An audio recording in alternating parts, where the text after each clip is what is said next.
성남시 공무원들이 이재명 대표에게 불리한 증언을 했다는 보도가 나왔습니다. 바로 보도 내용 살펴보시죠.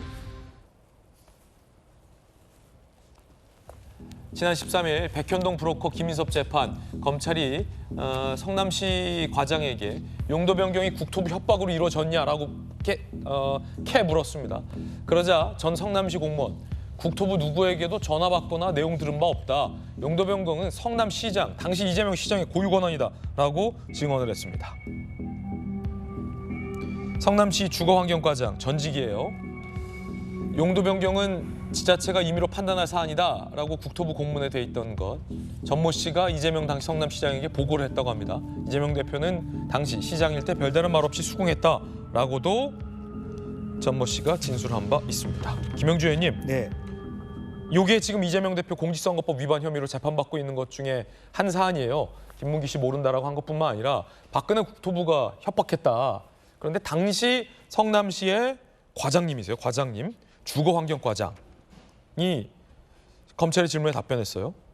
국토부 당시 누구에게도 그런 식으로 전화 받거나 협박의 내용을 들은 바 없다. 용도 변경은 성남시장의 고유 권한이다. 네. 고유 권한 맞죠. 도시계획 상에서 회의를 해야 되고 또 시장이 재가를 해야 되고 그런 상황이고요. 또 실제적으로 그 당시에 이재명 시장 혹은 그 도지사 시절에도 이것은 국토부가 압박을 해서 내가 해줄 수밖에 없었다고는 했지만 실제 공문의 내용으로 보면 니네들이 알아서 해라. 그게 국토부의 입장이었던 것 같습니다.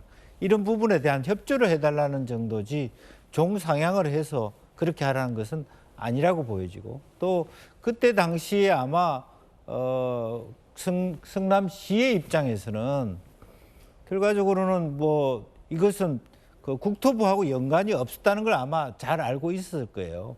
실제로 최종적인 것은 아마 법 제도적으로 그렇게 돼 있기 때문에 아무리 대통령이 뭐라고 해도 서울시장의 허가 없이 서울시 안의 내용을 변경시킬 수 있습니까?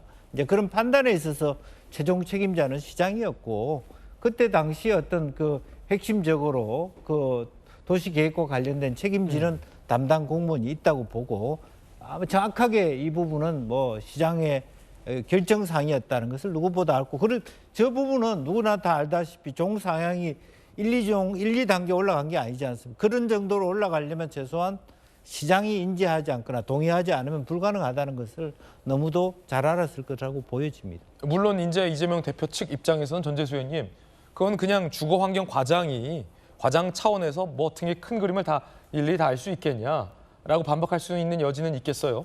협박이라는 건 어쨌든 당사자가 받아들이는 느낌이다. 이런 반박도 좀 예상이 되고요. 그렇죠. 예, 우리가 일을 하다 보면 그 말하는 사람은 친절하게 이야기를 했는데 받아들이는 사람이 오해를 하거나 또는 왜곡을 해가지고 그 잘못 받아들이는 경우들이 있잖아요. 더더구나 이것은 이제 박근혜 정부에서 식품연구원이 지방으로 이전을 해야 되는데 그 땅을 빨리 팔아야 뭐 신청사도 짓고 하는 그런 문제가 있었고 여러 차례 공문이라든지 뭐 통화가 있었던 것은 사실인 것 같고 그 과정에서 아마 받아들이는 사람 입장에서는 주관적으로 협박으로 느낄 수도 있는 것이죠. 그렇기 때문에 결국 이게 이 부분도 이제 기소가 지금 되는 거 아닙니까? 재판에서는 밝혀질 거라고 봅니다. 예.